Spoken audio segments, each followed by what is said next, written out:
Bienvenue dans le Meeting Club.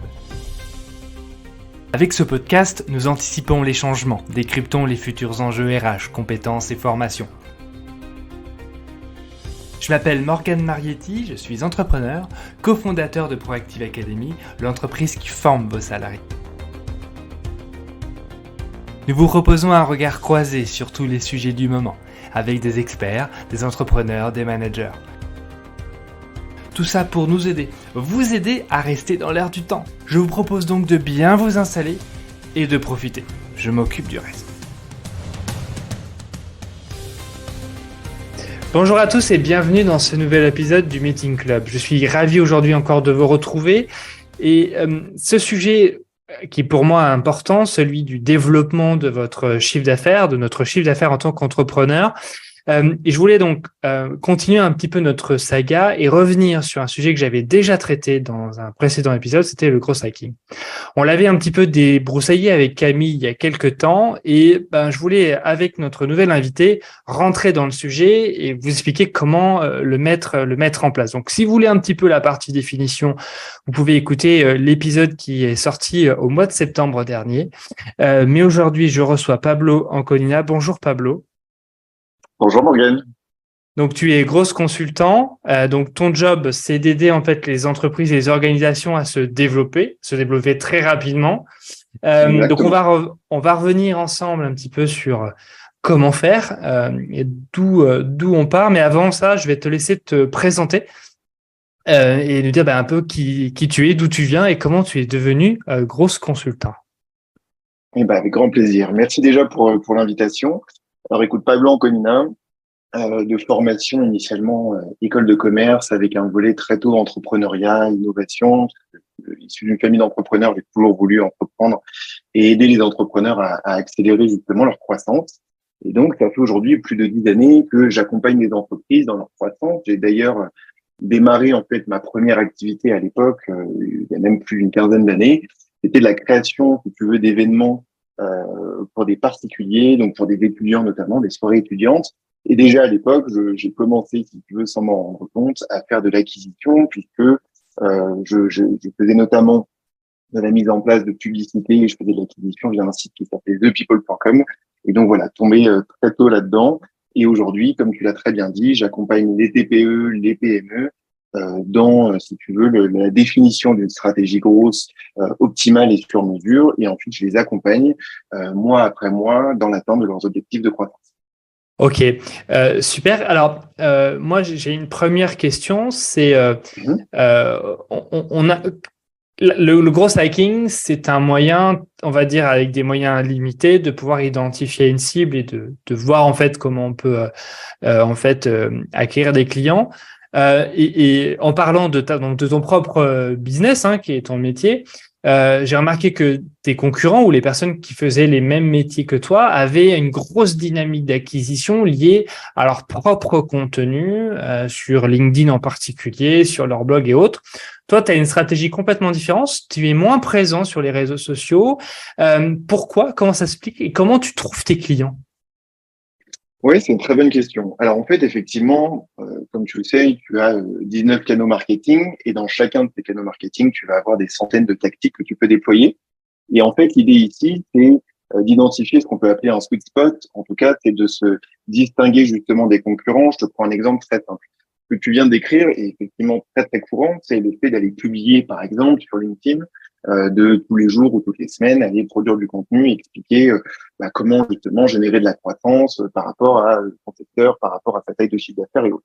Bon, ça c'est un modèle qui aujourd'hui est très très utilisé. C'est un autre modèle qui consiste à faire beaucoup de publicité, à utiliser un petit peu en surdose en quelque sorte Google Ads ou LinkedIn Ads justement aussi en volet payant, voire même certains autres réseaux sociaux comme la régie Meta.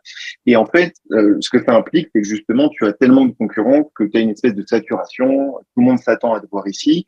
Les coûts d'acquisition, de fait, sont très élevés. C'est-à-dire que le coût par clic va décoller sur LinkedIn, par exemple. Si tu vises un CEO sur une annonce très, très spécifique, tu vas avoir un coût par clic, par exemple, supérieur à 4 euros.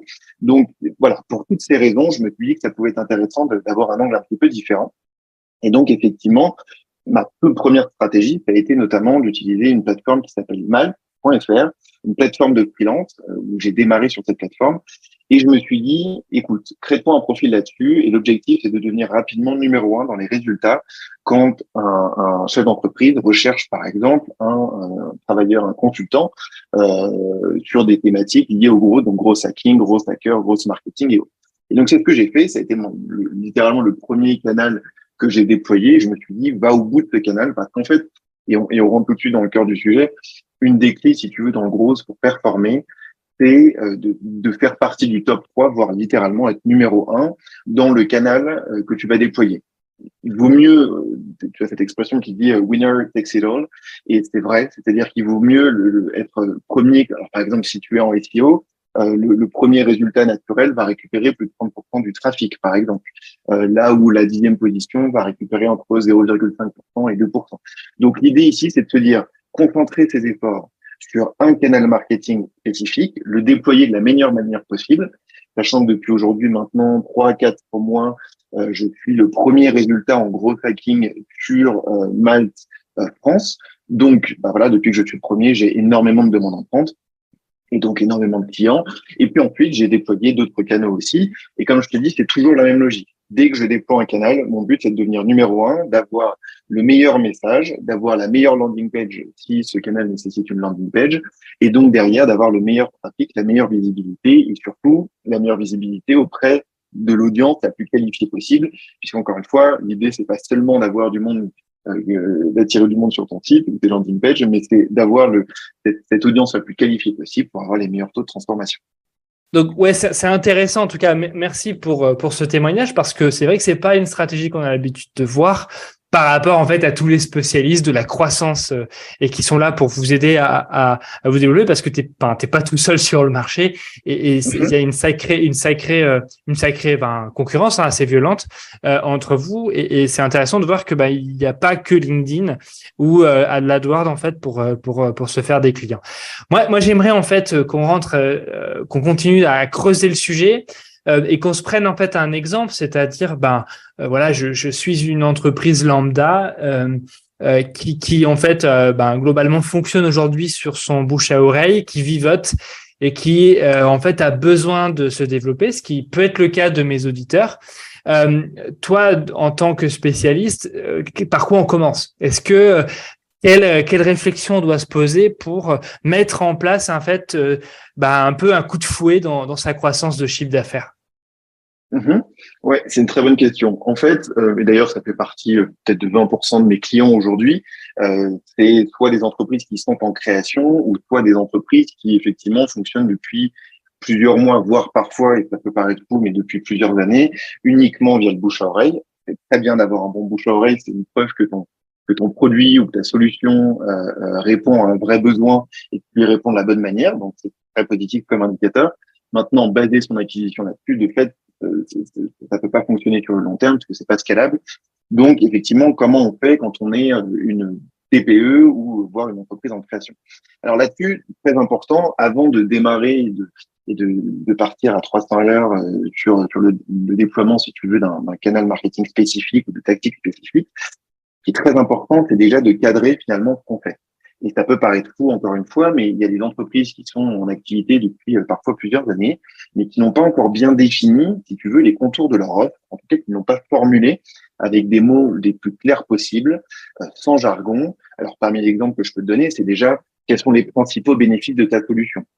Quelle est la proposition de valeur différenciante? Ça, c'est un élément que finalement, peut-être moins de 50% des personnes que j'accompagne sont capables de me dire avec des mots extrêmement clairs en quoi finalement, ils répondent à un besoin d'une manière extrêmement différente de leurs concurrents. Le positionnement, bien se mettre d'accord sur le fait qu'il vaut mieux avoir un positionnement spécifique. Alors, est-ce qu'il est basé sur le prix, sachant que c'est clairement non recommandé, mais est-ce que tu te bases sur ton prix? Est-ce que tu te bases sur la qualité du service que tu vas proposer? Est-ce que c'est une stratégie plutôt de différenciation ou autre? Donc, ton positionnement, c'est extrêmement important de définir avant de lancer quoi que ce soit comme campagne d'acquisition. Il faut bien sûr faire un mapping concurrentiel le plus complet possible. Alors, ce que j'entends par complet, c'est pas nécessairement lister les 200 acteurs que tu vas trouver sur ton marché local, non, mais c'est déjà d'être capable d'identifier peut-être 3, 4, 5 concurrents sur le marché français et puis sur le marché international pour comprendre finalement comment ces entreprises, comment ces acteurs justement se positionnent, comment ils communiquent auprès d'une audience, quelle est cette audience visée. Donc c'est intéressant de voir leur manière d'adresser le marché. Ensuite, très important, un modèle que je recommande à tous, c'est le Golden Circle de Simon Sinek, qui, alors pour rappel, je pense que c'est connu de tous, mais qui grosso modo dit que tout le monde sait a priori ce qu'on fait, ça on sait de dire ce qu'on fait au quotidien, on sait en grande majorité dire comment on le fait, mais le pourquoi on le fait, pourquoi on se lève le matin, ce qui nous motive tout simplement, ce qui nous donne envie de transformer le secteur dans lequel on est. Bah, ça, finalement, peu de gens le définissent en amont. Peu de gens travaillent aussi ce storytelling, tu sais, d'expliquer comment ils en sont arrivés là où ils en sont aujourd'hui. Et finalement, c'est probablement un des éléments qui parlent les plus simples, mais qui est un des plus importants. Parce que finalement, d'après toutes les études, notamment une de l'université d'Harvard, a pu démontrer que si tu veux, dans les décisions qu'on va prendre au quotidien, 90% sont basées sur nos émotions et non sur leur caractère logique. Et en fait, là où on pense être des êtres extrêmement rationnels et prendre des décisions logiques et ensuite, pourquoi pas être influencé dans un second temps par nos émotions, ben en fait, c'est exactement l'inverse qui se passe. On prend une décision basée sur nos émotions et ensuite, on la justifie par des éléments logiques. Donc, c'est très important de ne pas être neutre, d'où l'idée d'avoir déjà des éléments différenciants, bien sûr, une proposition de valeur différenciante, mais aussi d'être capable d'expliquer pourquoi tu fais ce que tu fais. Donc, tu l'as compris, il y a beaucoup de sujets à aborder, je ne vais peut-être pas les lister ici, mais voilà, que ce soit tes avantages injustes, unfair advantages, que ce soit les barrières à l'entrée, ta plateforme de marque, très important, donc ta vision, les valeurs de ta marque, la personnalité de ta marque, le ton même de ta marque, tout ça, c'est très important de le définir en amont. Ça prend pas tant de temps que ça. Une fois que tu as les bons frameworks entre tes mains, ça peut te prendre moins d'une journée de travail de pouvoir dessiner tous ces contours-là. Ensuite, tu l'affineras bien sûr dans un second temps, mais en tout cas, dessine tout ça. Et ensuite, il y a un deuxième point qui est très, très important avant de se lancer dans tout un tas de campagnes d'acquisition notamment, c'est ce travail autour de tes clients. Et ça, encore une fois, c'est un sujet qui est finalement souvent travaillé très peu en profondeur. Alors, il y a déjà le fait de définir des buyer personas, d'aller beaucoup plus loin qu'une simple segmentation qui va dire, voilà, je vise des gens qui sont dans une certaine tranche d'âge et qui, a priori, ont certains revenus. L'idée ici, c'est de comprendre aussi tout un tas de ressorts psychologiques, les comportements d'achat, ce qui fait qu'aujourd'hui, ils vont pourquoi pas justement te mettre si tu veux, dans la boucle de cet appel d'offres qu'ils vont faire, quel est leur process de décision, la durée, quelles sont les sources d'informations pour savoir si toi tu pourrais être en capacité ou pas de répondre à leurs besoins. Donc tout ça, il faut le définir en mettant en place, alors ce qui est recommandé, c'est 3 buyer personas. Et puis tout ce qui tourne autour des clients, c'est-à-dire par exemple définir un parcours d'achat complet. Savoir aussi quel est le niveau de maturité, de connaissance de tes clients vis-à-vis de la solution que tu proposes. Alors, il y a des solutions où on est déjà sur des marchés très mûrs, donc ils connaissent, si tu veux, tous les enjeux. Il faut plutôt préciser pourquoi toi plutôt qu'un autre.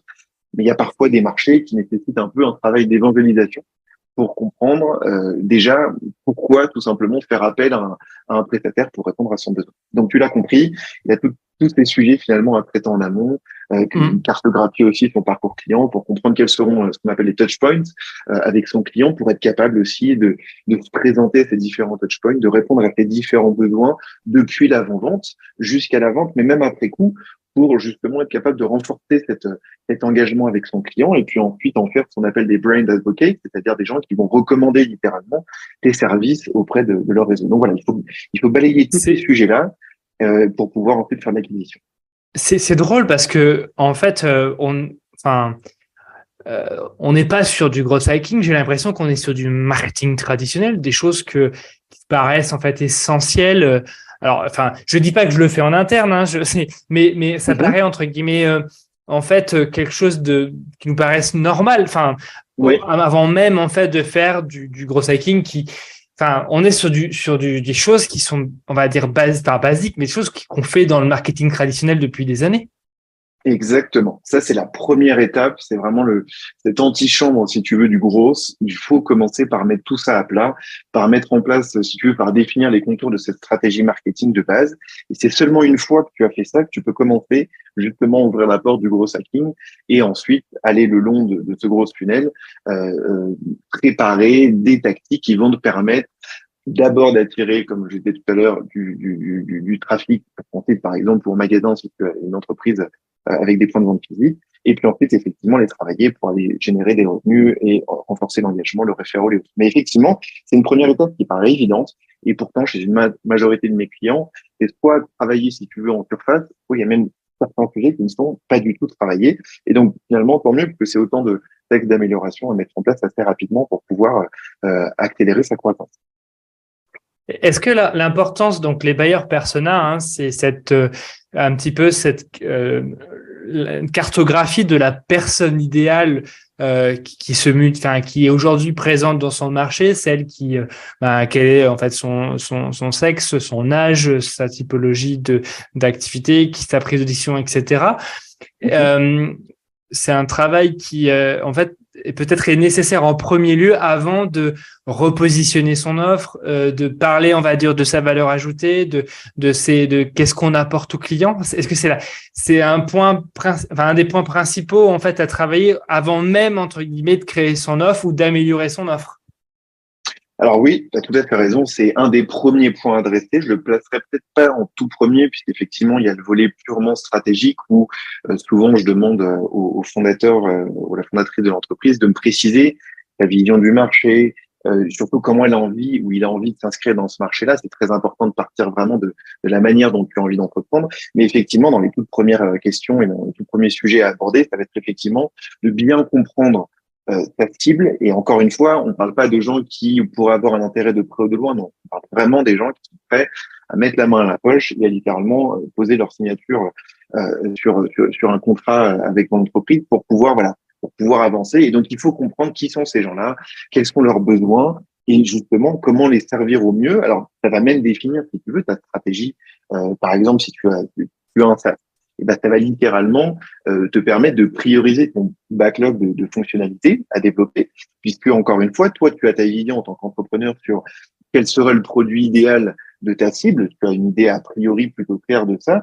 Parfois, tu pourrais même être ton propre client et c'est finalement à la fois un avantage et un inconvénient, puisque le problème, c'est que ça va venir biaiser finalement ton analyse, puisque certes, tu pourrais être le client de ta propre solution, mais tu ne représentes qu'une personne par rapport à toute une masse que tu vises. Et donc, ce qui est très important, c'est depuis le début, depuis le premier jour, si tu veux, de la création de ton entreprise et de la mise en forme du service ou du produit que tu crées, c'est d'impliquer le plus possible. Alors, pas forcément sa famille. C'est toujours bien d'avoir des retours bienveillants autour de toi. C'est plutôt alors, soit flatter l'ego ou en tout cas donner du courage.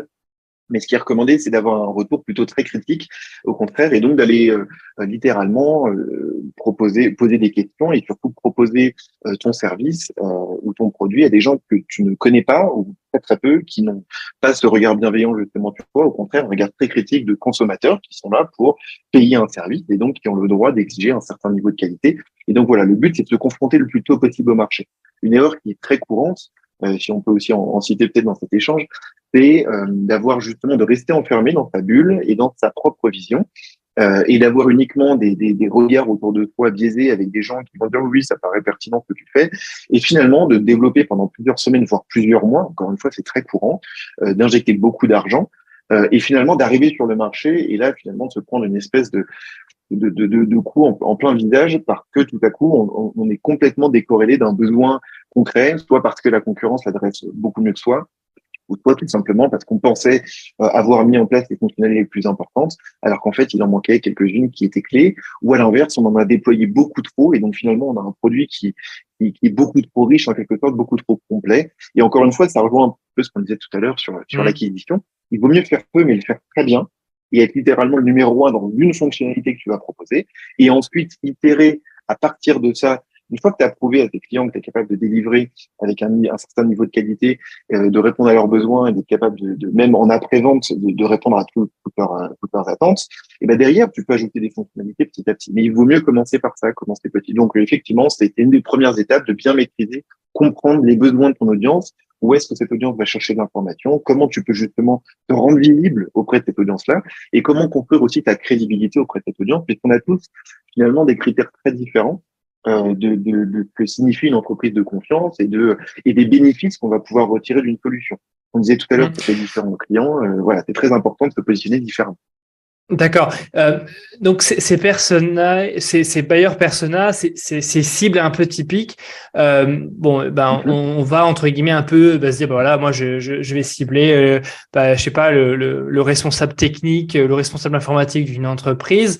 En fait pour avoir en fait un peu sa vision, c'est un interview que je réalise, c'est je lui envoie un mail, quelles questions je vais lui poser, enfin comment je construis un petit peu, c'est pour avoir en fait mes réponses. Oui, alors ça c'est très important au niveau de la méthodologie. Effectivement, l'idée c'est de mener une interview qui va durer en moyenne entre 30 et 60 minutes. L'idée c'est de pas dépasser, puisqu'effectivement sinon tu vas avoir peu de réponses positives pour répondre à cette interview. Mais effectivement, l'idée c'est d'avoir un échange, alors idéalement en présentiel et après si c'est pas possible donc en visio, donc se voir le plus tôt possible, te tutoyer et bien sûr gagner la confiance de ton interlocuteur ou interlocutrice, préciser qu'on n'est pas là pour comment dire communiquer sur les réponses, voilà, tout ça restera confidentiel bien entendu. Et l'idée, ça va être de poser toute une série de questions qui vont permettre justement de comprendre euh, les motivations profondes, si tu veux, de cet interlocuteur. Et donc, je peux donner un exemple concret. Donc, tu commences effectivement, prénom, position, âge, ville, très bien. Tu vas poser des questions au début légèrement personnelles sur les intérêts, les loisirs, que tu fais de ton temps libre, par exemple, quels sont tes objectifs dans ta vie personnelle, très bien. Et après, donc si par exemple tu adresses une cible B2B, tu vas commencer à poser des questions sur ses priorités, ses motivations, ses attentes et surtout ses frustrations, les principaux problèmes rencontrés dans le cadre de ton activité, pour comprendre déjà comment tu pourrais éventuellement répondre à tes besoins. Et surtout, ce qui est très important, c'est de ne pas rester encore une fois en surface, de ne pas hésiter à poser plusieurs fois la question pourquoi, par exemple, pour aller beaucoup plus en profondeur. Parfois, que ce soit consciemment ou inconsciemment, on va donner une réponse vraiment de surface. On va dire, voilà, ce qui me gêne au quotidien, c'est le fait que, par exemple, je suis dans un espace de travail bruyant et puis dans les outils que j'utilise, parfois c'est un petit peu lent. Ça reste des réponses très simples. Mais après, OK, pourquoi les outils sont lents? Pourquoi ça te frustre dans l'utilisation, par exemple, de ton outil CRM?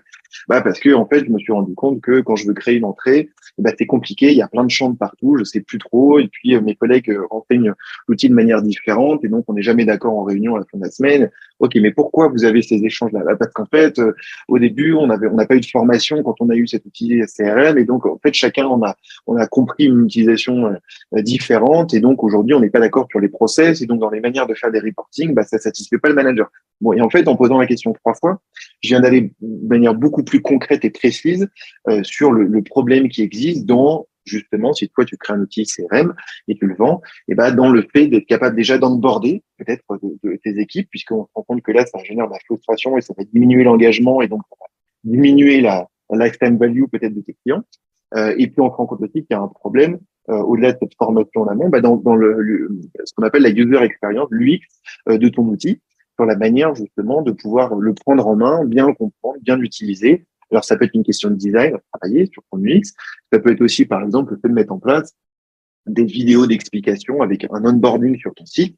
Une fois que tu viens te créer un compte sur ton outil CRM, tu vas proposer, pourquoi pas des vidéos ou au moins des box, des pop-up qui vont t'expliquer quelles sont les différentes sections et comment renseigner les choses. Bon.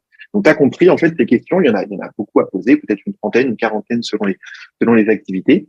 Et en allant vraiment en profondeur, tu vas pouvoir comprendre toutes les frustrations, tous les besoins associés à ces frustrations. Et tu vas pouvoir comprendre aussi, finalement, quels sont les points clés pour être choisi justement par ce futur client-là, et pour encore une fois communiquer quels sont les mots. Alors ça, très important. Il faut surtout noter très précisément le jargon utilisé par la personne interviewée, puisque tu vas pouvoir réutiliser ce jargon sur ton site internet, sur les landing pages que tu vas créer, puisque le but finalement, c'est que cette personne se reconnaisse parfaitement dans la description de son problème avec ses propres mots pour lui proposer une réponse sur mesure. Super.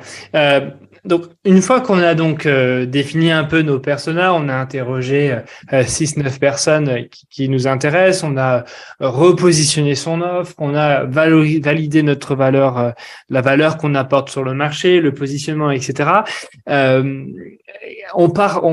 Ensuite, quelle est l'étape suivante? C'est-à-dire, maintenant, il faut qu'on ait des clients et qui restent chez nous. Comment on va les trouver, ces nouveaux clients? Quels sont les canaux qu'on va utiliser en priorité? Est-ce qu'on doit en utiliser qu'un seul, plusieurs? Comment toi tu vois les choses? Peut-être, j'imagine qu'on fait déjà un peu un diagnostic. Enfin voilà, comment on va dans le fond du sujet? Ok. Alors oui, effectivement, toujours démarrer par un audit très important. Donc ça, c'est un audit à la fois des business métriques que tu as et un audit des forces et faiblesses des outils que tu as déployés et des canaux marketing que tu as déployés à date. Donc ça, littéralement, comment ça fonctionne? Donc si tu fais appel, par exemple, à un consultant externe qui t'accompagne sur le sujet. L'audit déjà des business métriques, donc littéralement, tu vas partager tout un tas de données que tu peux récupérer. Alors soit tu vas l'avoir dans ton back office directement, soit tu vas l'avoir dans un outil d'analytics, par exemple Google Analytics 4. Tu peux l'avoir réparti dans différents autres outils. Donc le but, c'est de partager des accès et à partir de là, d'identifier, si tu veux, quels sont les différents indicateurs grosses. Alors, il y en a beaucoup qui existent bien sûr, mais parmi les plus connus, tu vas avoir par exemple le CAC, le coût d'acquisition client. Tu vas avoir la LTV, la lifetime value, c'est-à-dire la valeur à vie d'un client, puisque quand tu vas le signer, effectivement, tu vas avoir tout de suite upfront un certain montant de chiffre d'affaires, mais a priori, si les choses se passent bien, et encore plus quand tu es dans un modèle d'abonnement, tu vas avoir effectivement une certaine récurrence. Même dans le e-commerce d'ailleurs, tu peux avoir plusieurs achats par an d'un même client, et ce sur plusieurs années. Donc le but, c'est de définir justement quelle est, par exemple, cette fameuse lifetime value, combien va te rapporter un client sur le long terme. Quand je parlais tout à l'heure du coût d'acquisition client, tu vas faire sur une période donnée la somme de tes dépenses en sales et en marketing. Alors vraiment, tu inclus tout, hein, c'est-à-dire le coût des campagnes, le coût des différents outils, le coût des salaires de tes ressources en interne, exactement. Et donc, tu fais la somme de toutes ces dépenses-là et tu les ramènes toujours pour cette même période donnée, sur le nombre de nouveaux clients que tu as pu obtenir sur cette même période. Et comme ça va te permettre de définir le coût d'acquisition finalement d'un client. Et donc, encore une fois, l'idée ici, ce sera d'avoir un coût d'acquisition client le plus faible possible. Tu vas définir tout un tas d'autres indicateurs. Alors, je vais pas tout les faire, mais tu as par exemple, si tu as un modèle d'abonnement, ce qu'on appelle la CAC Payback Period. Donc ici, c'est combien de temps tu mets en moins pour finalement atteindre cette espèce de seuil rentabilité par rapport à cet investissement que tu as fait en coût d'acquisition client. Tu vas avoir ton CPA, Cost Per Acquisition, où là, cette fois-ci, tu vas rentrer dans un canal marketing spécifique. Donc, par exemple, on peut prendre l'exemple de Google Ads où tu vas mettre un budget campagne et donc ici, tu vas calculer combien de conversions tu as obtenu, que ce soit un lead ou que ce soit un client directement, par rapport au budget campagne que tu as mis sur une certaine période. Bon, tu l'as compris, il y a beaucoup d'indicateurs à calculer. Et ce qui est intéressant, c'est de les mettre en perspective en faisant un benchmark de ton secteur. C'est de les mettre en perspective justement avec les données un petit peu moyennes de performance de ton secteur. Comme ça, tu peux tout de suite savoir, uniquement avec cette analyse des business métriques, déjà comment tu te positionnes sur ton marché, est-ce que tu es performant ou pas. Et je te donne un exemple très simple, il y en a beaucoup, bien sûr, des analyses, mais un des exemples les plus simples que je peux te donner, c'est de fait, si tu as par exemple un modèle d'abonnement et que tu vas générer par exemple 10 euros par mois et qu'en moyenne tu as 12 mois d'abonnement, bon, très bien, tu vas avoir une lifetime value de 120 euros. Bon, si ton coût d'acquisition est de 150 euros, tu as un problème, c'est que tu travailles à perte. Bon, ça paraît évident, mais peut-être chez 5 à 10% de mes clients, ils ne se rendaient même pas compte que dans leur acquisition actuelle, s'ils continuaient en l'état, à horizon 6 mois, ils mettaient la clé sous la porte. Donc, voilà, l'idée. Alors, ça, c'est un indicateur assez simple, une analyse assez simple. Il y a ensuite toute une pléiade d'analyses beaucoup plus complexes sur les business métriques pour comprendre déjà ton niveau de performance actuel. Ce que je voulais dire, en tout cas, à nos auditeurs, c'est que le growth hacking, en tout cas, le développement, est quand même très axé sur la donnée. Et en fait, les données sont très importantes parce que ça le permet de voir d'où on part et de faire le suivi par rapport à l'amélioration, en fait, de son acquisition. Exactement. C'est un point très important que tu soulignes. c'est qu'en fait, quand tu te lances dans le déploiement de campagnes d'acquisition, surtout dans des campagnes, par exemple, d'acquisition payante, encore une fois, de type paid search ou paid social media, donc les régies Meta et Google, qui sont des régies connues pour permettre de fait d'avoir de la croissance, on va dire, sur du très court terme, mais qui est souvent une croissance assez coûteuse. Effectivement, il est très important d'être en capacité de traquer le niveau de performance de chacune de tes campagnes. Et donc, par exemple, quand tu mets en place des campagnes sur Google Ads, il faut être capable de traquer quand je crée une annonce, par exemple, via un mot-clé spécifique, je veux savoir combien cette annonce a pu me générer de trafic, par exemple, sur ma landing page que j'ai créée pour cette campagne-là, et combien de conversions intermédiaires ça va me générer. Donc, conversion intermédiaire, ça peut être, par exemple, le fait de s'inscrire à une newsletter, ou ça peut être le fait, tu peux aussi aller traquer, par exemple, combien de visiteurs ont scrollé plus de 50% de ma landing page. Donc, clairement, ça montrait, en tout cas, un intérêt pour la solution qu'on est en train de proposer. Et puis les conversions finales. La conversion finale, encore une fois, qui va varier selon le type de campagne que tu mets en place, mais la plus évidente étant le fait, bien sûr, de s'abonner ou d'acheter en tout cas un de tes produits. Donc effectivement, très important d'être capable de connecter, si tu veux, ces campagnes à des outils d'analytics. Alors le plus connu et gratuit, bien sûr, c'est Google Analytics 4 aujourd'hui, la version 4. Et tu as aussi des outils de data dashboard qui permet de faire remonter cette data et si tu veux, de la proposer de manière très visuelle pour pouvoir ensuite, en un clin d'œil, comprendre finalement le niveau de performance et pouvoir prendre des décisions d'ajustement de budget et d'ajustement de stratégie en un clin d'œil. Encore une fois, celle de Google qui s'appelait Google Data Studio s'appelle maintenant Looker Studio. Et voilà. Donc effectivement, il y a ce volet data très important.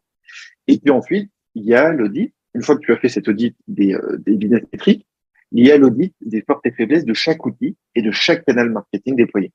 Et alors ici, pareil, très important, et ça rebondit sur ce qu'on disait tout à l'heure, tu sais, sur le fait d'être un des tout meilleurs dans chaque canal marketing que tu vas déployer. Et ce qui est important, c'est, alors déjà, tu as l'outil en tant que tel, hein, tu regardes comment l'outil est paramétré.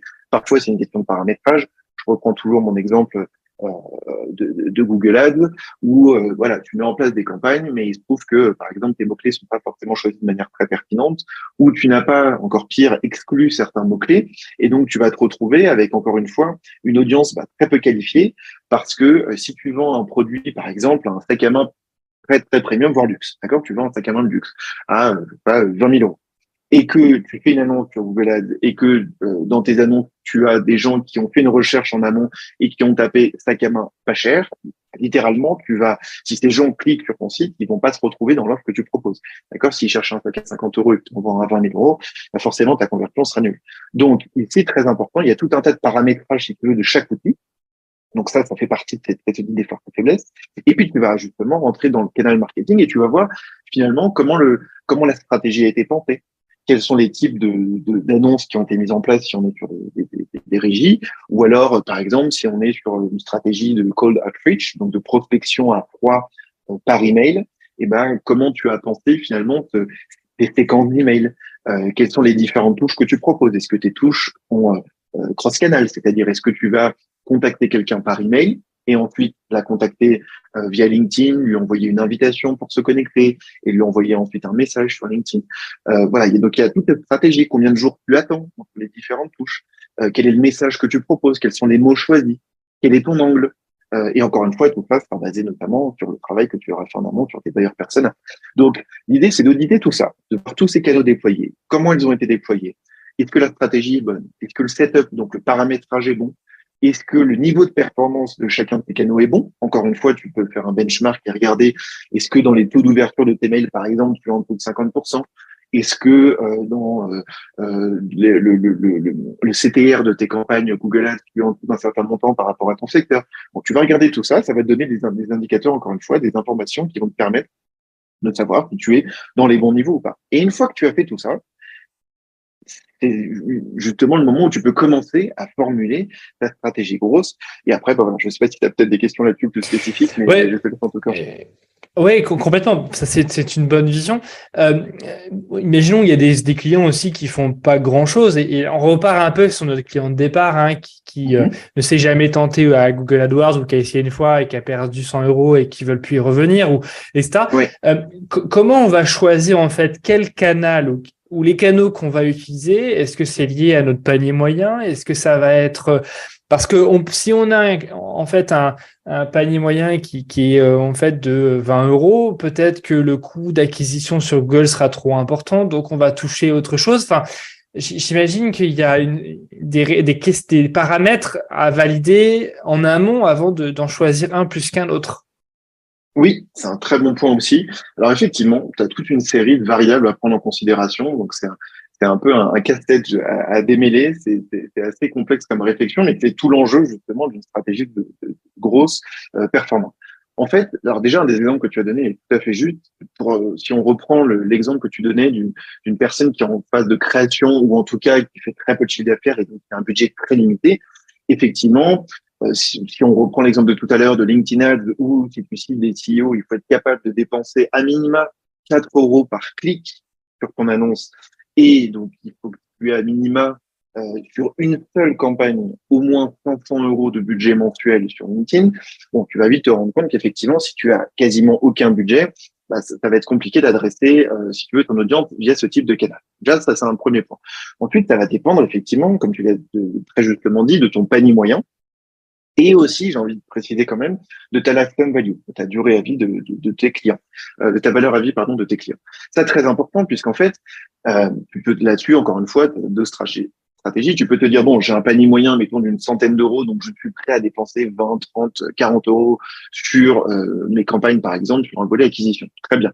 Tu peux aussi te dire, j'ai un modèle d'abonnement, ou en tout cas, je sais qu'un client sur long terme il dépense une fois 100 euros, mais derrière, en fait, sur du très long terme, il va peut-être générer 2000 euros de chiffre d'affaires avec ce client-là. Donc, en fait, mon coût d'acquisition client, je suis prêt non pas à dépenser 30, 40 euros, mais je suis peut-être prêt à aller jusqu'à 200 euros. Et certes, sur du très court terme, en quelque sorte, travailler à perte, mais sur du long terme, ça me sera considérablement profitable. Donc ça, pareil, encore une fois, le but, c'est de savoir si tu as la trésorerie pour.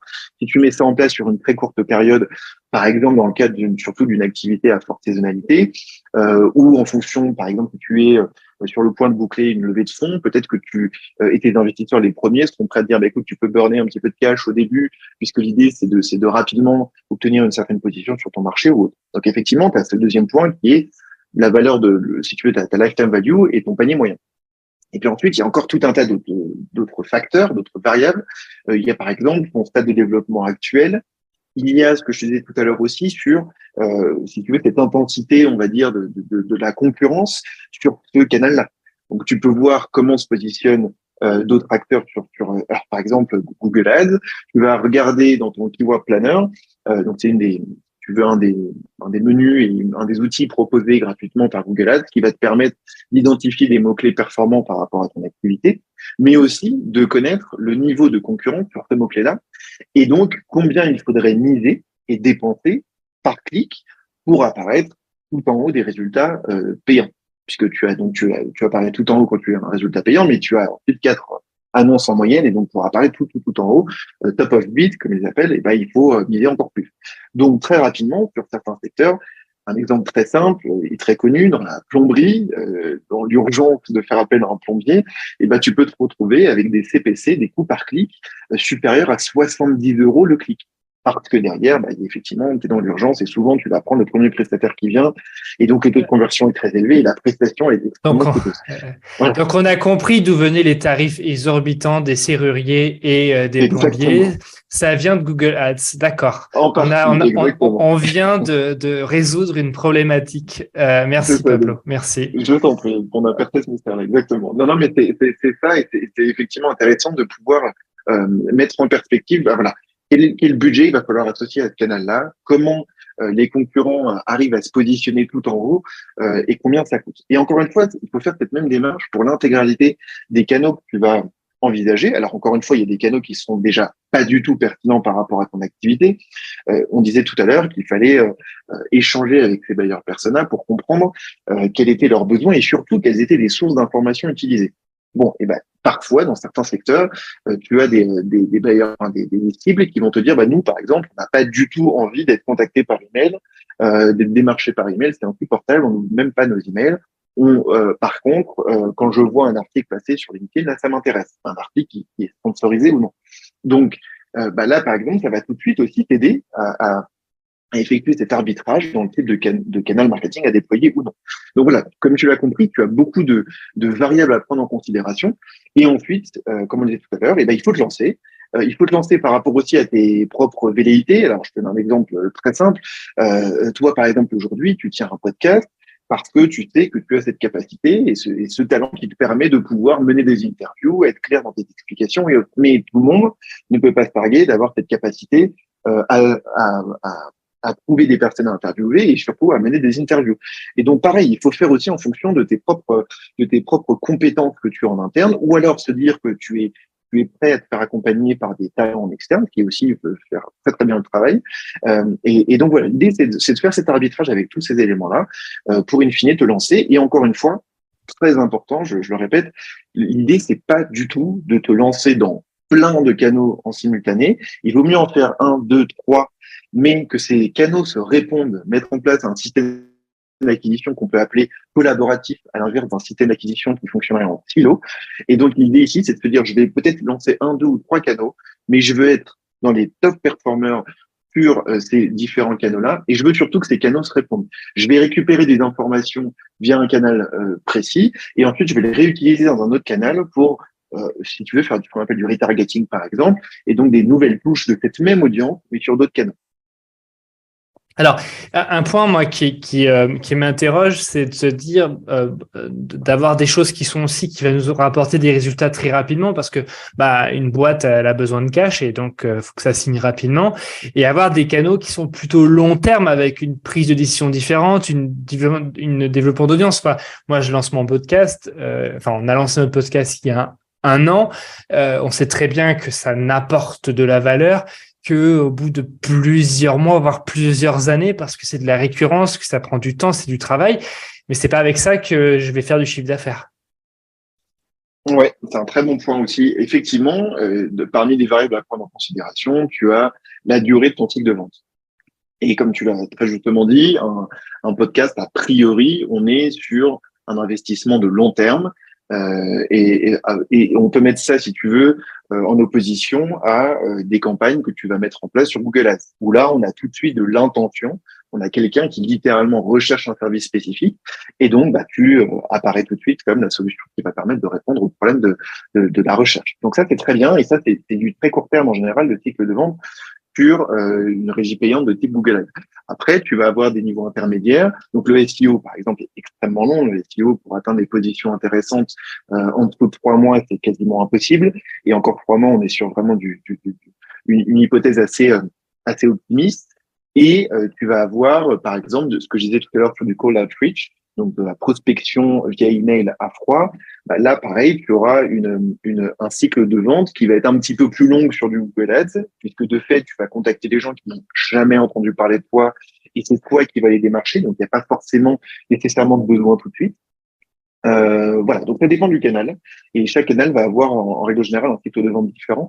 C'est aussi pour ça qu'il est important de traquer avec précision et de mettre en place un outil d'analytics, de tracking et d'analytics, pour être capable de dire, voilà, sur ce canal-là, j'ai mis en place tel type de campagne, et pour chaque campagne, voilà mon taux de transformation et la durée et le nombre de touches que j'ai eu avec cet utilisateur-là. Voilà. Donc effectivement, c'est un point à prendre en considération, le canal en fonction du cycle de vente, de la durée.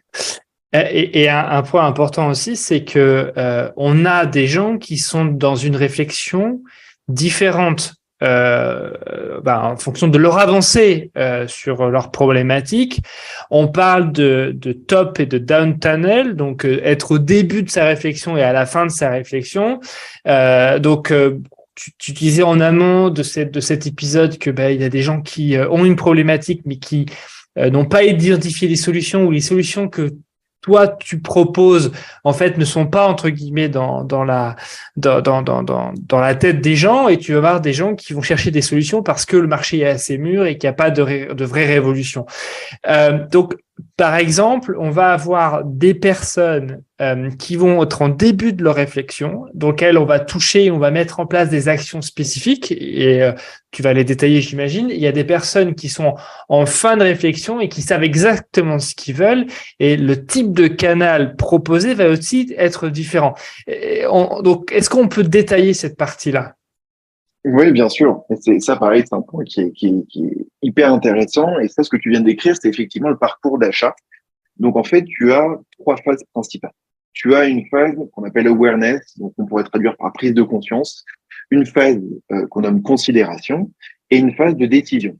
La première, c'est effectivement, j'ai un pain point, j'ai un problème, j'en ai pas forcément encore conscience ou je suis en train de me rendre compte que j'ai un problème.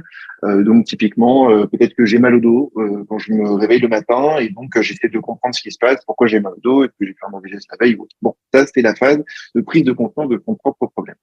Ensuite, on a une phase de considération dans laquelle on va identifier et se renseigner sur les différentes solutions du marché. Et quand je dis solutions ici, on n'est pas sur les différents concurrents directs, on n'est pas sur trois différentes boulangeries qui vendent un très bon pain au chocolat, on est plutôt sur voilà trois différentes solutions. Donc si je reprends mon exemple du mal de dos, ça peut être d'aller voir un kiné. Par exemple, ça c'est une solution qui pourrait m'aider à, voilà, en me massant, à faire bien. Ça pourrait justement être un salon de massage où là, pour le coup, on n'est pas sur de la kiné, mais on est sur un volet vraiment relaxation, bien-être et autres. Ça peut être une séance de yoga, t'as compris l'idée, ou ça peut être d'acheter un nouveau matelas parce que en fait, le problème vient peut-être du matelas. D'accord? Donc ça, c'est différentes solutions qui s'offrent à moi pour justement pouvoir répondre à mon problème. Et ça, c'est cette deuxième phase qui est la phase de considération. Et enfin, la troisième phase, la phase de décision.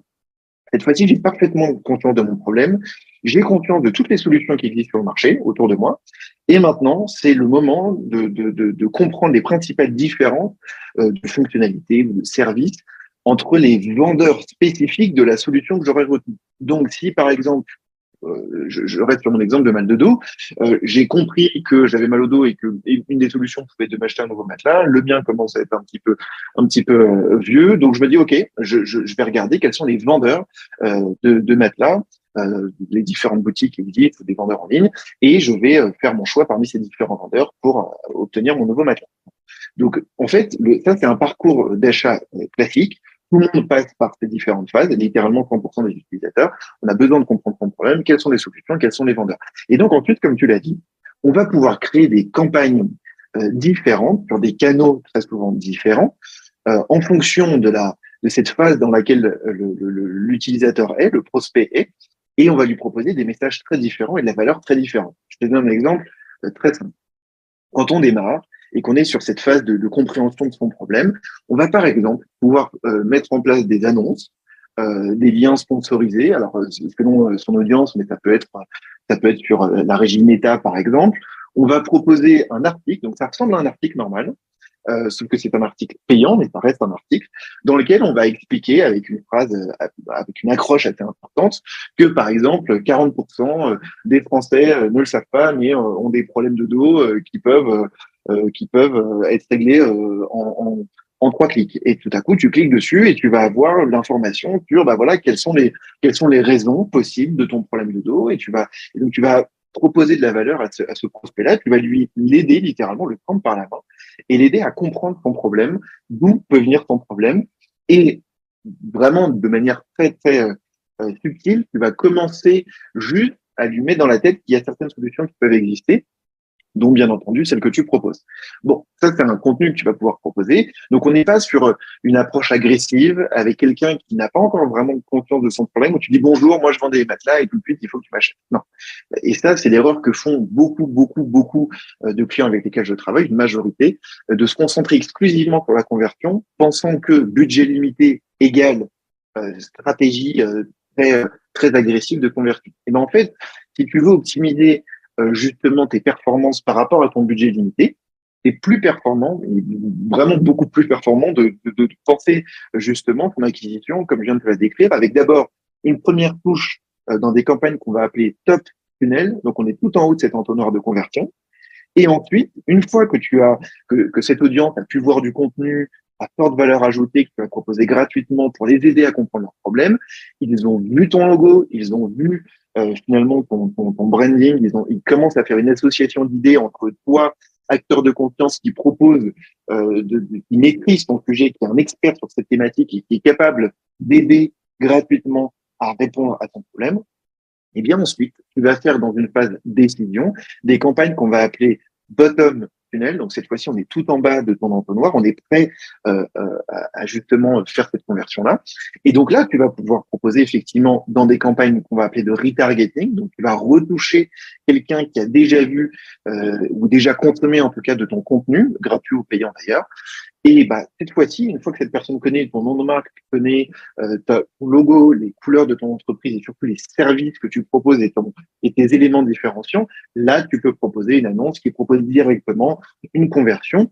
Et après, il y a différentes tactiques qui existent. Tu peux soit proposer de manière très simple d'abord de la conversion, mais tu peux ensuite faire une deuxième touche où tu vas, si la première fois, il n'y a pas eu cette conversion-là, la deuxième fois, tu peux proposer, par exemple, 10% de réduction limitée dans le temps si l'achat a lieu aujourd'hui. Tu vois, donc tu es sur quelqu'un qui te connaît cette fois-ci très bien, qui connaît très bien ton service, qui a confiance dans justement ta capacité à répondre aux besoins et qui connaît surtout très bien maintenant son problème, les différentes solutions du marché et les différents concurrents. Et donc maintenant, tu peux lui dire, voilà, tu es déjà venu plusieurs fois sur mon site, tu sais qui je suis, t'as pas converti cette fois-ci, boum, 10% de réduction que je peux te proposer, par exemple, pour tes prochaines 48 heures. Voilà. Donc c'est comme ça qu'il faut penser ton parcours d'achat.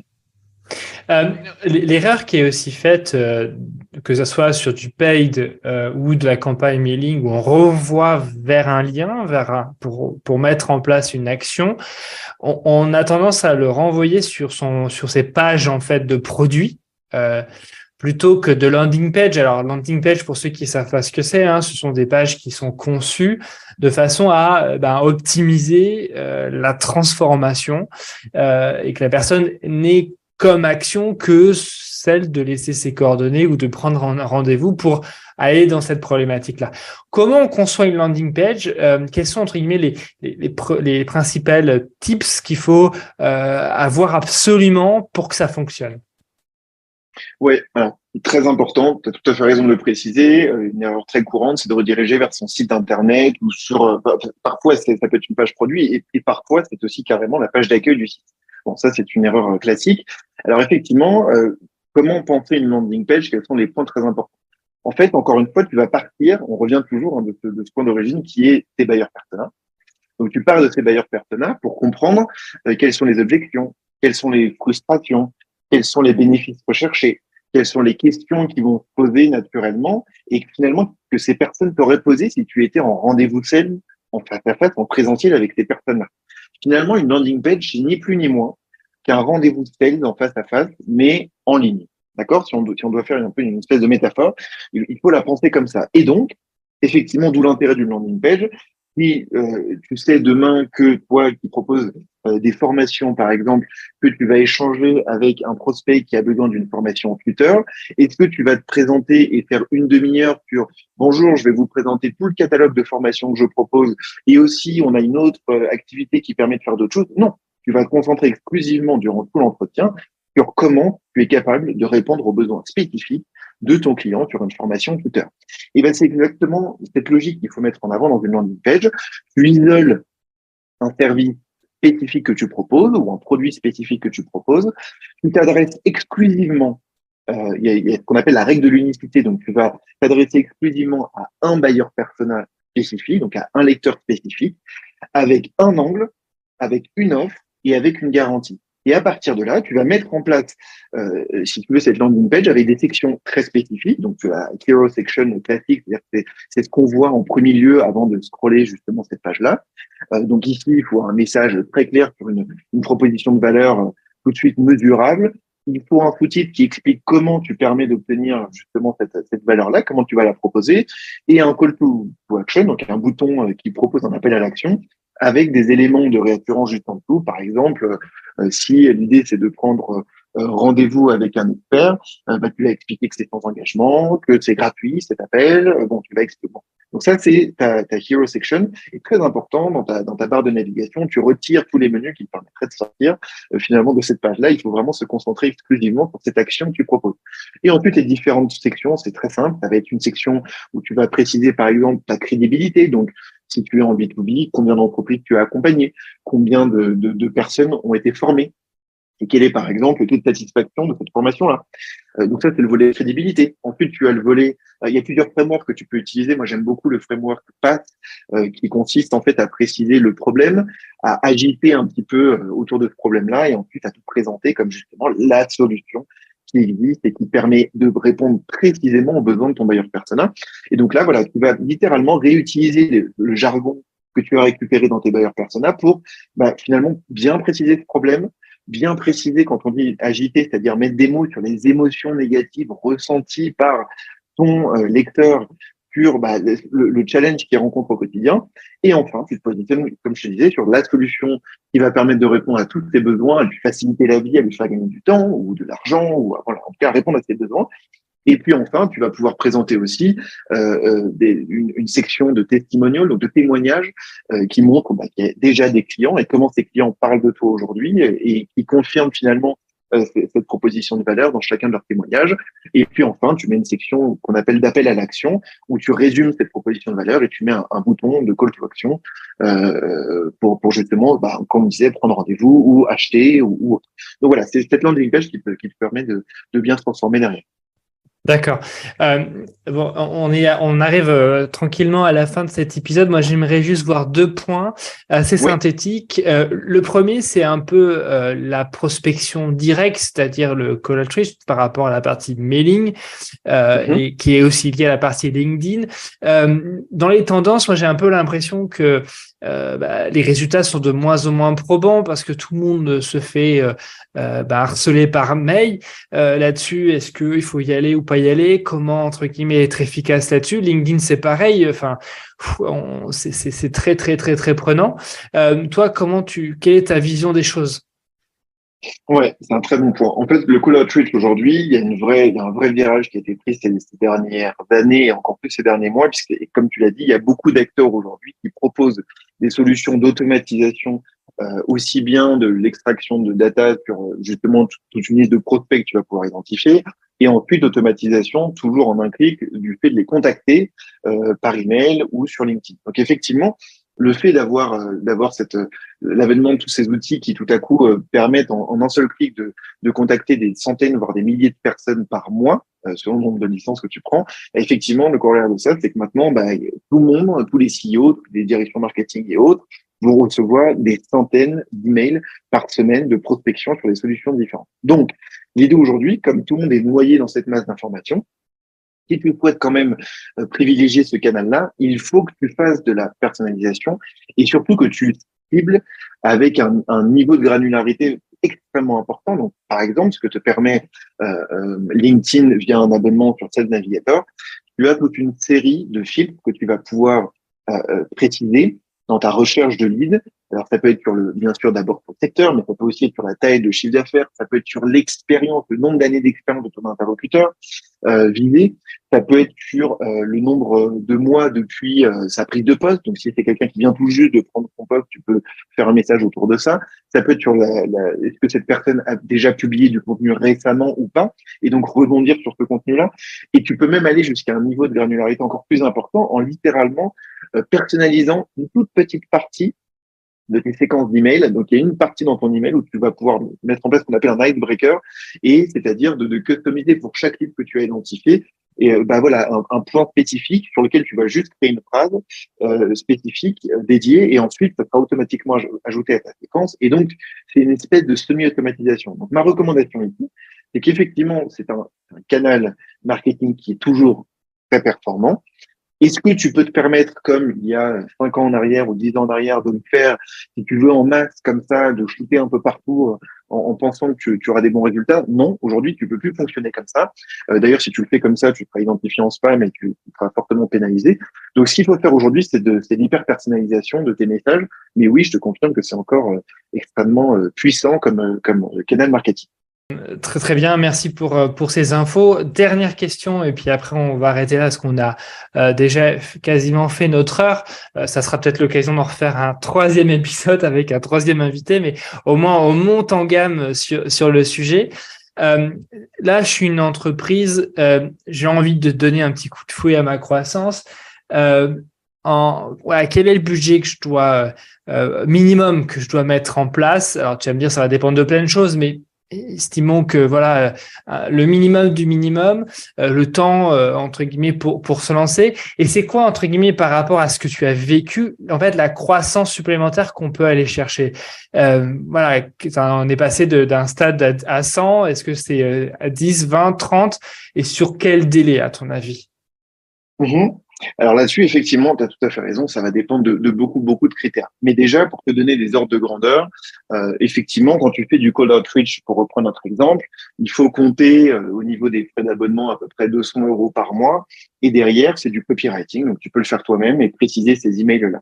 Donc ça, tu as ton budget de 200 € par mois, 220 €, et ça te permet déjà de pouvoir contacter avec une seule licence, de contacter plus de 500 leads par mois. Donc, s'ils sont très bien ciblés et que derrière, tu peux viser un taux de meeting, mettons, autour de 5%, bah, tu sais que tu peux déjà obtenir plus de 25 meetings par mois, rien qu'avec ton call outreach. Donc, en dépensant seulement 220 € par mois. Et derrière, tu fais le calcul de taux de transformation et ça te permet de savoir combien de retour sur investissement tu peux obtenir via ce canal-là.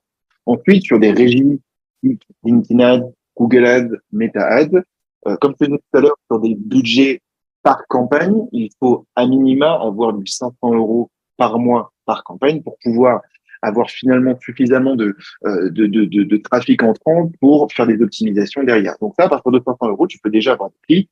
Sur Google Ads, selon ton secteur, tu peux être à 1, 2 € le clic.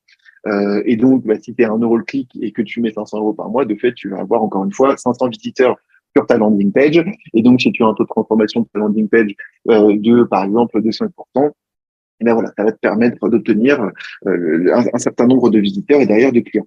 Donc, en fait, voilà, pour chaque canal, c'est à peu près ça les ordres de grandeur. Donc, un budget minimal, si tu veux, bah, si tu n'as pas du tout de budget au début et que tu démarres, tu peux même littéralement faire du call outreach manuel.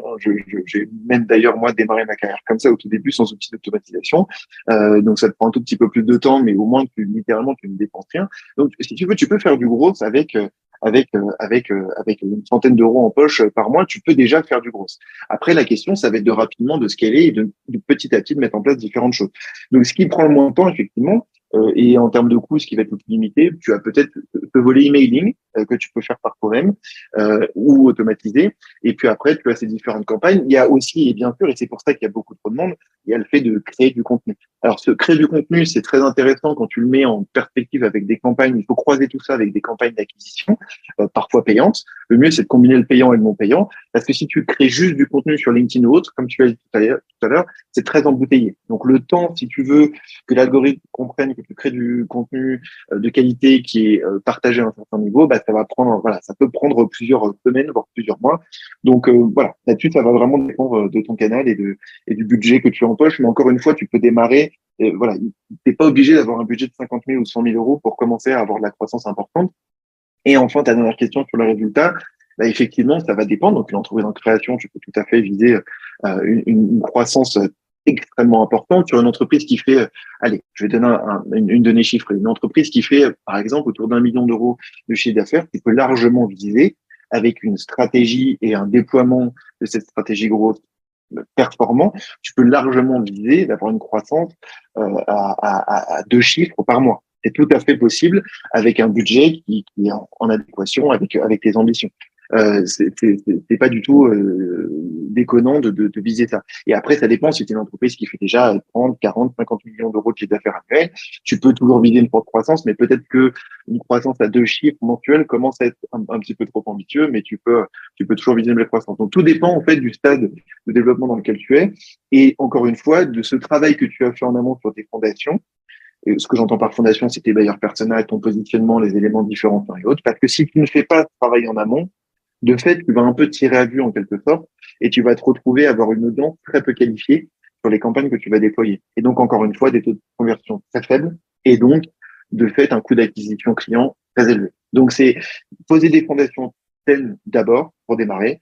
Et une fois que j'ai ces fondations saines, je démarre par des canaux qui répondent a priori aux besoins de mon audience et qui restent à un budget abordable. Et dès que je commence à faire rentrer de la trésorerie, je réinjecte pour tout de suite atteindre une position de top performer sur ces différents canaux.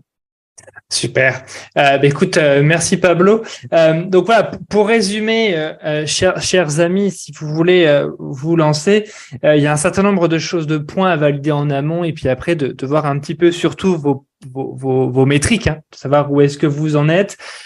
Moi, je suis toujours un fervent d'aller aussi vous faire accompagner. Alors sur la démarche au global, mais ça vaut toujours le coup d'investir pour concevoir une landing page. Ça vaut toujours le coup d'investir pour rédiger des choses, pour avoir une base de travail, pour ensuite après apprendre et les dupliquer. Donc n'hésitez pas à vous faire accompagner. Pablo, merci beaucoup pour cet épisode. Merci à toi, Morgan, pour ton invitation. Avec grand plaisir. Chers amis, chers auditeurs, je vous propose de vous retrouver dans le prochain épisode du Meeting Club. Et entre-temps, je vous souhaite une agréable journée. Je vous dis à très très bientôt. C'est super, vous avez suivi l'émission jusqu'au bout. Je vous remercie beaucoup pour votre fidélité. Si vous avez aimé cet épisode, n'hésitez pas à commenter, à liker, à partager à vos amis et surtout à mettre 5 étoiles, 20 étoiles, 30 étoiles sur Apple Podcast. Ce podcast, le Meeting Club, a été produit par Proactive Academy, une entreprise qui vous accompagne dans la formation et la montée en compétences de vos salariés. Je remercie toutes les équipes pour leur aide et pour leur investissement de tous les jours. Et je vous dis à très bientôt dans le Meeting Club.